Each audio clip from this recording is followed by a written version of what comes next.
June 1944. Somewhere in the western Pacific, dawn burns across a pale horizon. The deck of a U.S. Navy destroyer hums with tension. Gunners stand silent beside their 5-inch mounts, scanning the empty sky. The ocean is calm, deceptively calm. Then, a faint tone crackles from the ship's radar room. A blip appears, faint, distant, moving fast. No one can see the target yet. The gunnery officer calls out range data. The barrels elevate, rotating toward an invisible enemy. The first shell thunders into the air. Then another, miles away. Before a single Japanese plane can be seen, a bloom of fire erupts inside the clouds. Fragments rain down. The sky flashes again. The men stare in disbelief. They haven't hit a plane. The weapon has found it. For the first time in history, anti-aircraft guns can destroy what human eyes cannot see. The secret lies hidden inside those shells. A miniature radar called the proximity fuse, and it will change the future of war. By 1942, the war had reached a point of desperation. Across the Pacific, Japan's air power ruled the skies. Over Europe, the Luftwaffe rained destruction on London, Antwerp, and the convoys that kept Britain alive. The Allies were fighting enemies that could strike faster, higher, and with brutal precision. Anti-aircraft gunnery, the traditional defense, had become almost useless. Even the best gunners had to rely on prediction and luck. They aimed where they thought the plane would be, not where it actually was. Out of hundreds of shells, maybe 1 or 2 found their target. The mathematics were unforgiving. At 20,000 feet, a bomber took only 30 seconds to pass overhead. In that time, a shell had to travel several miles, reach the exact altitude, and explode within 20 yards of its target. The odds were less than 1 in 1,000. Worse still, aircraft were faster every month. Japanese Zero fighters could dive and roll before flak bursts reached them. German bombers were heavily armored. Pilots learned to weave through explosions with cruel efficiency. Every missed shot meant wasted ammunition and precious seconds lost. Military scientists began to realize that the problem wasn't the gun. It was the fuse. Traditional shells used time delay fuses. Crews dialed in the expected time of flight, hoping the shell would explode close enough to damage the target. But even a 1-second error could mean a detonation hundreds of feet away. Contact fuses were useless against fast-moving aircraft. By the time a shell struck, the plane was gone. The solution had to be something that could sense the target. In 1940, British scientists at the Telecommunications Research Establishment had already begun exploring the idea of a radio fuse, a tiny radar set inside an artillery shell that would trigger when it came near a solid object. But the challenge was immense. How do you fit an entire radar transmitter, receiver, and power supply into something no larger than a fist that must survive being fired at 20,000 G-forces and 2,500 revolutions per second? It seemed impossible. Yet necessity has always been the mother of invention. When the United States entered the war after Pearl Harbor, the idea was passed to the newly formed Office of Scientific Research and Development. There, a team of physicists under Dr. Merle Tuve at the Carnegie Institution took on the impossible task. They worked in secret, behind locked doors and guarded facilities. Their goal, to build an electronic brain small enough to fit inside a shell, strong enough to survive launch, and sensitive enough to detect an airplane. It was one of the most complex engineering efforts of the entire war, and one of the most urgent. By 1943, the first prototypes of the variable time, or VT fuse, were ready. The principle was deceptively simple. A miniature transmitter inside the shell emitted a steady radio signal. When that signal bounced back from a nearby object, such as an aircraft, it interfered with the outgoing wave, creating a pattern of fluctuation known as a beat frequency.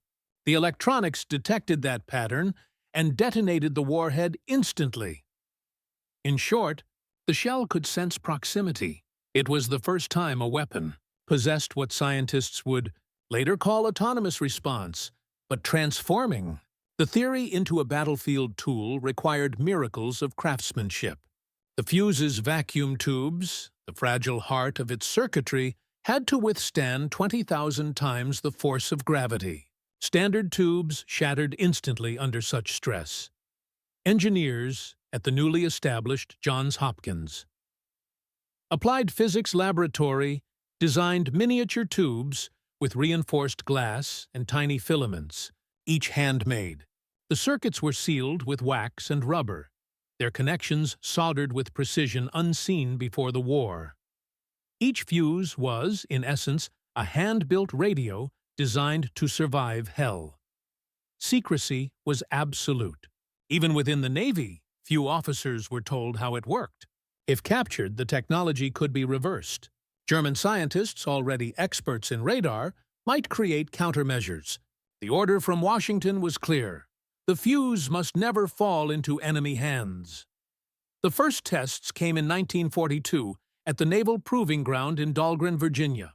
Observers watched as a target drone, a small pilotless aircraft, flew over the range. The gunners fired 5-inch shells equipped with the new fuses. Halfway up, one shell exploded near the drone, tearing it apart. The observers stood silent. Then another burst, and another. Within minutes, the drone was gone. The impossible had worked. Within months, production ramped up across secret plants in New Jersey, Ohio, and Maryland. The Allies had built a weapon that could think, and they were about to unleash it. The first battlefield use came not at sea, but over Europe. In late 1943, German buzz bombs, unmanned V-1 flying bombs, began striking Britain. The proximity fuse, still under tight secrecy, was tested in anti-aircraft batteries along the southern coast. The results were stunning. Kill rates tripled overnight. In the Pacific, the weapon would prove even more decisive. By mid-1944, the Japanese military, desperate to stop the American advance, turned increasingly to kamikaze tactics, suicide aircraft packed with explosives, diving straight into ships. No weapon terrified sailors more. A single hit could tear a destroyer in half. Conventional flak had little effect. Kamikazes came low, fast, and in swarms. Gunners fired until their barrels glowed red, often without scoring a single hit. Then the VT fuse arrived. On December 25, 1944, off the coast of the Philippines, the destroyer USS Leutze fired its first proximity-fused shells at an incoming wave of attackers. Before the planes could reach visual range, explosions filled the sky. Debris rained down. Radar operators reported kills at twice the previous range. Word spread quickly. Crews who had once fired blindly now trusted their guns. They spoke of the fuse with reverence. The little miracle that sees for us. By early 1945, every major U.S. fleet unit carried VT ammunition. Japanese pilots never understood what had changed. They only knew that the sky itself had begun to strike back. August 1945, the guns finally fell silent.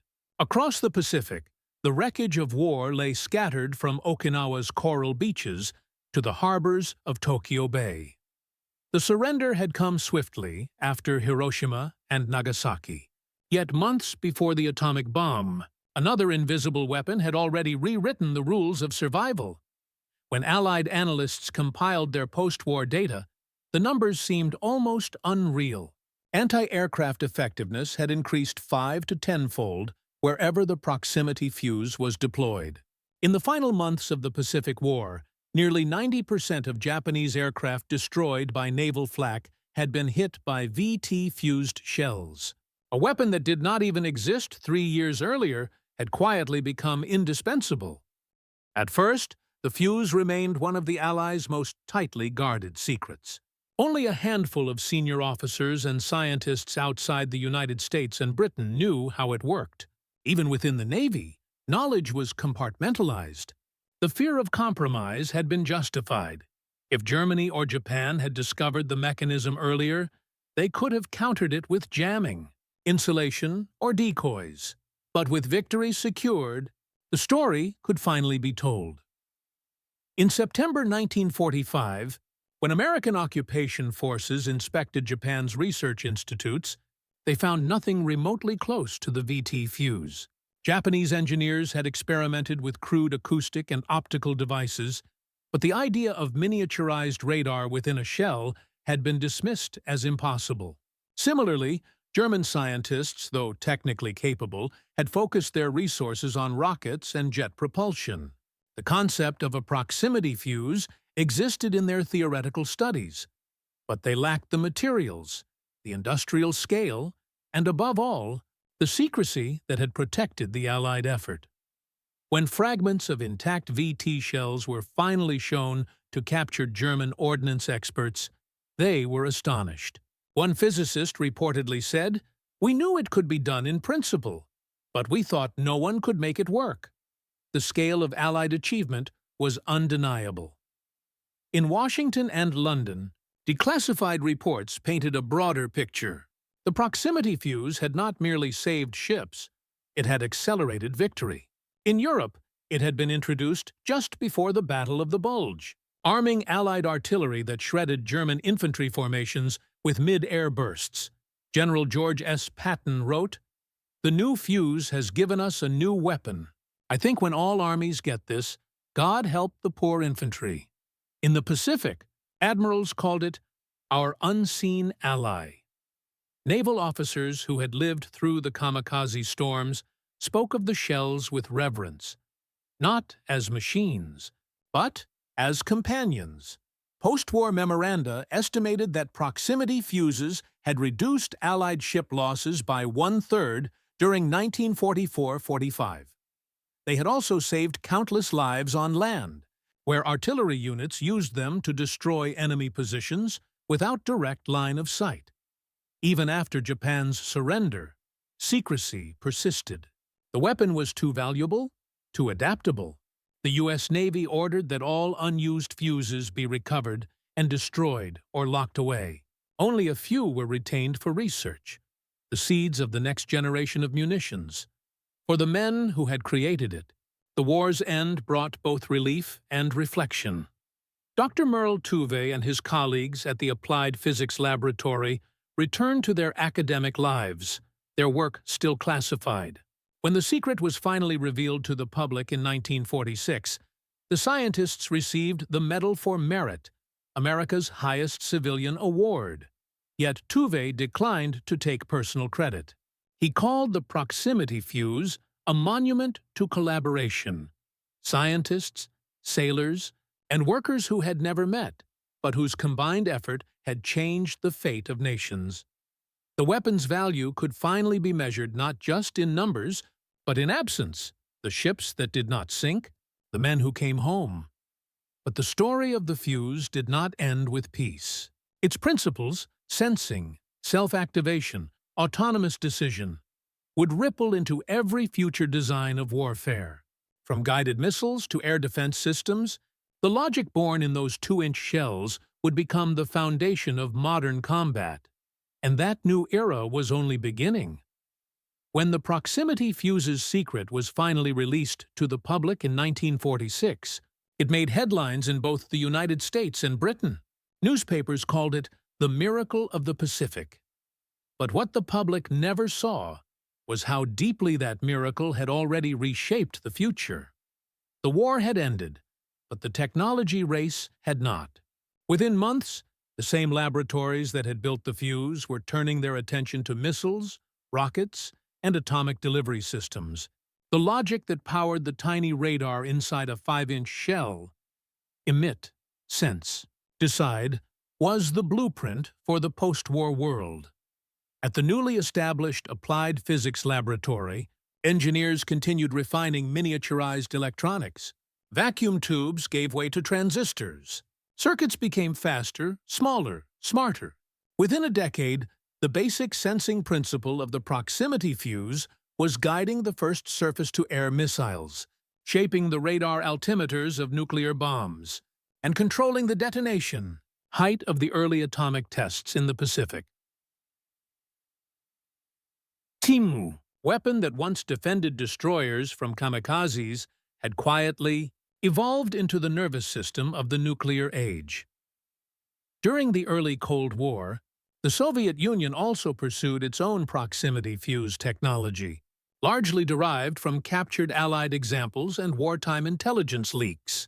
Their engineers produced functional copies by the late 1940s, using them in the Korean War, and later integrating them into their SA-2D had taught engineers how to make a weapon aware of its surroundings, the first step toward guided intelligence. In military doctrine, the change was philosophical as much as technical. Before the fuse, firepower had been statistical, a matter of volume and chance. After it, warfare became informational. The proximity fuse had made it clear that precision was power. Artillery and naval gunnery were no longer brute contests of endurance, but calculations of time, signal, and probability. Commanders in the 1950s and 60s would often refer to smart shells and thinking bombs, tracing their lineage to the small, rugged circuit that had once pulsed inside a World War II projectile. By the Vietnam era, proximity sensing was embedded in nearly every major munition: cluster bombs, anti-air mines, and radar-guided flak. Modern AIM-9 Sidewinder missiles, with their self-activating seekers, were spiritual descendants of the VT. Fuzes principle: detonation at the moment of greatest effect, determined by a sensor, not by man. Yet the moral weight of that legacy remained. Dr. Merle Tuve never glorified his creation. In interviews decades later, he emphasized its defensive origin. Our goal was not to kill more efficiently, but to protect ships that could not be replaced, and lives that could not be repeated. Still, he understood that once a new kind of decision entered a weapon, the line between defense and automation blurred forever. The proximity fuse was the first whisper of autonomy in warfare, the ancestor of today's precision-guided munitions and drones. By the late 20th century, the same principle guided surgical airstrikes from thousands of miles away, where human operators watched on screens as sensors did the work once done by gunners' eyes. Each advancement traced back, silently, to those wartime scientists who learned how to make a shell sense its target. Today, proximity fuses are standard in every major military arsenal. They guard ships, intercept missiles, and even trigger airbags and spacecraft landers. From the decks of destroyers in 1944 to the circuits inside modern satellites, their DNA runs through the technology that defines precision itself. The small radio that once pulsed within a spinning shell had grown into the language of an age where detection, data, and timing decide everything. The war had ended, but its invention had never stopped speaking. The sea is quiet now. No radar pings, no tracer arcs, only the rhythm of waves against steel, the same sound those sailors once heard between battles. From a distance of decades, the proximity fuse feels simple: a small radio, a circuit, a flash of light. Yet behind that simplicity lies an idea that reshaped the human relationship with war. For centuries, battle had been governed by vision. Men seeing one another, aiming, deciding. The proximity fuse ended that. It allowed a weapon to perceive its target without its maker. It marked the beginning of a world where machines could act before humans could think. But it also represented something deeply human: the endless urge to solve the unsolvable. In 1942, the odds were impossible. Ships burned, cities fell, and yet a handful of scientists believed that intelligence could be built into metal. Their success was not born of destruction, but of imagination under pressure. Every time a shell burst at the perfect distance, it was not just physics. It was proof that knowledge itself had become a form of armor. When historians list the three great scientific revolutions of World War II, radar, the atomic bomb, and the proximity fuse, they are naming not just weapons, but thresholds. Each blurred the line between human intent and mechanical execution. Each carried both salvation and danger. The proximity fuse saved fleets and lives. It also opened the door to precision warfare, to the logic that now governs satellites, missiles, and autonomous machines. It began as defense and became destiny. And somewhere in that evolution lies a quiet lesson: that power unseen is still power, that the smallest invention can change the largest of wars, and that sometimes the most decisive weapon of all is the one that does its work before anyone ever sees it coming.